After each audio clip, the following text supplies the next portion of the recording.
这么酷似榨汁机的小玩意儿，其实它是一个洗衣机，无线充电款迷你洗衣机，换了咱们199。实不相瞒，你花200块钱可以买一个这样的洗衣机啊。那么咱们这个比它小，没它洗的多，最重要的是还不能洗衣服。它不是用来洗衣服的，而是专门用来洗内裤、衣袜的。那么它的优势在哪里呢？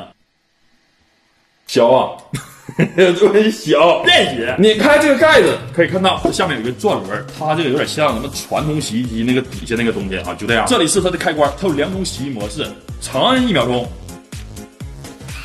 好，这是普通清洗模式，双击开关，强力模式。今天咱们就来测试一下这种便携洗衣机洗衣效果到底如何。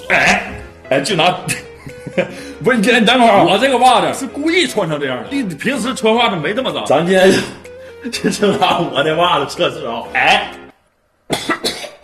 清洗之前啊，注意它的样子，然后我们把它放到这个杯子里，倒点洗衣液 ，OK， 然后接水没过这个袜子就可以，把它扣上。先来普通清洗模式吧。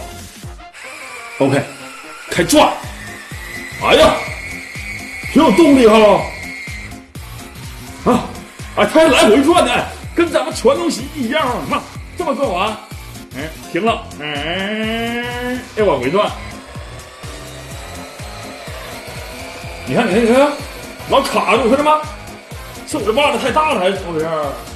你看，老卡住。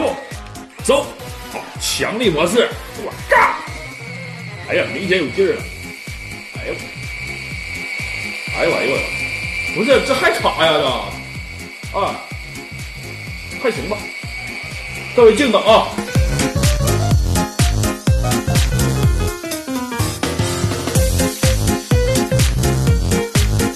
这效果应该是不错，看水都黑了。来吧，打开它。哦耶！哎呀，真是黑呀！来吧，剩下就得自己来了，它没有甩干功能。对，我这不是脏啊，是那个袜子就是掉色。洗完之后的效果还可以啊，这个最起码不埋汰。按照商家的说法，这款洗衣机最大可容量4双袜子，刚才我那双3双你看这一放里边，这现在满满登登啊，这还能洗了吗？试一下啊，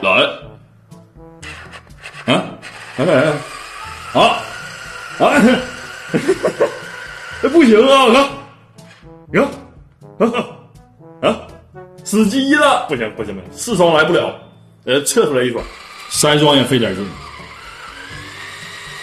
这个东西其实刚才你也看到了，它洗1双的时候有时候都卡。如果你买了这玩意儿我建议你一回就1双吧，真的别整太多。我平时穿的半袖，你就瞅这状态吧，塞得满满的。这肯定是赚不了，这个东西确实是只能洗内裤衣袜，并且最好的效果就是1双，你多了发挥不了它的性能。那今天就到这里，咱们下期再见，拜拜。